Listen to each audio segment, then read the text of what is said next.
welcome to another unboxing video from theplayersaid.com. My name's Alexander, and today we're taking a look at a new game from Legion Wargames. I say new, I think it came out at the end of 2017. It's new for me, I've been looking at this for a long time, desperate to get this in my hands. It is a unique, well, probably not unique, I'm sure there's been a game about this topic before, but for me, this is a new topic, something I'm always interested in, and something that Legion Wargames always presents me with, which is exciting for me. So it's rival empires in Central Asia. So it's the Anglo-Russian War, or the Anglo-Rus, whatever. It's the British against the Russians fighting in Central Asia, and it's 1837 to 1886. And you can kind of see here, you've got the bear and the lion, and you've got Central Asians in between, and they're looking like they're fighting over this, and it says, "Save me from my friends," because, you know, everything was approached with diplomacy. Oh, we're great for you, we'll protect you, but there was a lot of exploitation and colonialism that was going on, so a really interesting and thematic looking cover, and I think it's going to evoke a lot of what's in this game. So you get nice little inch and a half, 2 inch box. This is a card-driven game, so really, you're not really going to be playing this one solitaire. You could, using some of the kind of generic card-driven solo systems that are out there, but it's an easy one to learn. The rules aren't necessarily very complex, and it's a single smaller card deck, and it's a point-to-point map movement. What we'll do is we'll crack this open, take a look at what's inside. You can see here, first thing we've got a deck of cards, and you have nice. 1, 2, 3, there's 6 dice, 3 green, 3 black, and a bag of bags in there. I like the number of dice in there. I like rolling dice, that feels good to me. The game's designed by John Gorkowski. There we go, said it correctly. We'll get to the cards here in a second. So the rules, and what I enjoy about this, you can sell the progression of Legion Wargames. This is from 2017, and it's full color, and there's a ton of pictures and illustrations, which is very, very nice. But, as you can see there, really, this is all history behind the cards, no rules there. And so it's actually only 12 pages of rules. And this font is actually pretty large, so it's going to be very digestible and very easy to learn. 12 pages of Legion rules is not the same as 12 pages of GMT rules. That's going to be very quick to learn, which is exciting for myself. Let's take a quick look at the cards. Again, it is a card-driven game, so you're using the cards for their ops value or the event, depending on which one you're going for. But it's just generic numbers. The yellow ones are reaction type cards, so you play them in response to something. The blue ones are your normal, that you're going to play, oh, I want 3 ops. I can do a march here, an attack here, something else there. Or you can use the event's target, anyone conquered VS in your rival's camp, roll a d6. If the result is 3 or more, that particular vassal state immediately rebels. That's very bad. So you do have to watch a lot of these very underhanded tactics, things like your gunboat diplomacy. When the British play this card for action, British SPs may move and retreat along the blue lines over the Persian Gulf during this round only. So you get your gunboats in, and you can drive around on sea spaces, effectively through sea lanes, use that to your advantage. And the Russians don't have the same, they have the same effect, but in a different area. So this same card is used differently for both factions, which is very nice. I like that. Pen mightier than the sword. In the next round, your rival may not play any card for action, but only for reinforcement. So there's a ton of stuff here that you can do for yourself, do against others. Just really, really neat. And you got some specific events here as well. British, these are High Asia cards. They're used in an extra mechanic in here.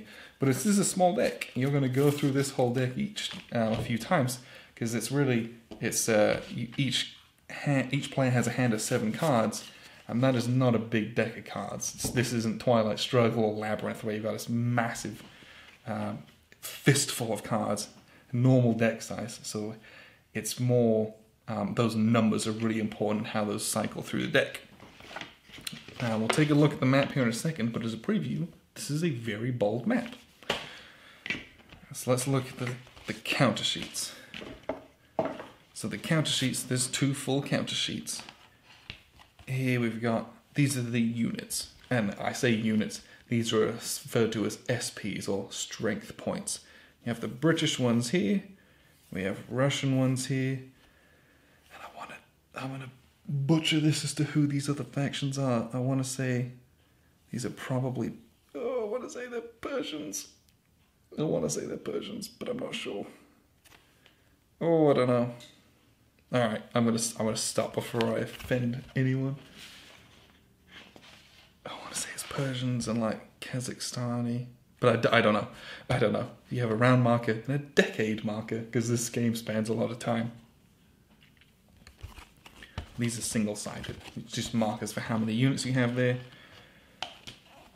Same thing here, but yeah, then you have markers for control, I believe, and some different fortification bonuses, it looks like, and some discontent markers. Those are pretty cool. Again, single-sided. 2 counter sheets, punch all of these, put them in bags. Nothing crazy that you have to organize with a counter tray or anything. They give you enough bags, so just stick all the British ones in, all of the Russian ones in, all of the different markers, that kind of stuff. So these are very nice counters. We're gonna get to punching these. They punch pretty decently. These are counters that I'll be clipping on, obviously before we play them. But those are always a pleasure to look at and a delight on the game board. So look at this game board. This is a fascinating game board to me. I look at a lot of game boards, and this is one of the most... Oh, upside down. This is just one of the most iconic boards. This is very heavy paper with kind of a satin finish to it.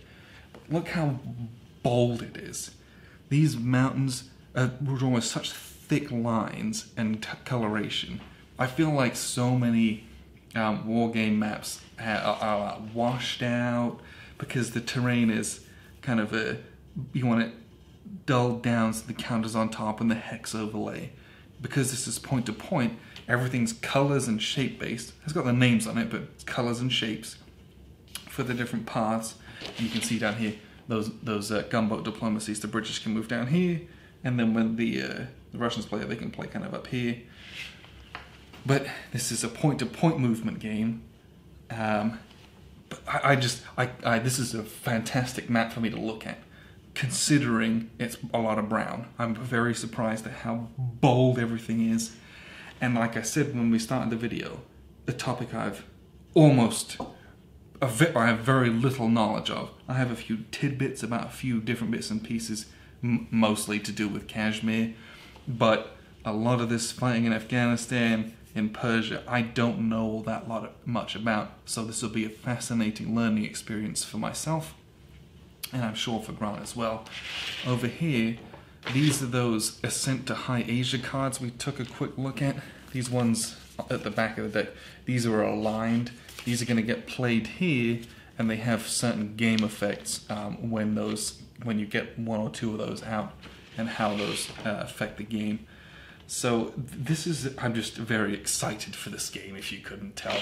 I've actually watched a lot of videos from Stuka Joe about this one. He's done some good playthroughs and how to learn this game. So I feel quite comfortable, at least with the basics of this one.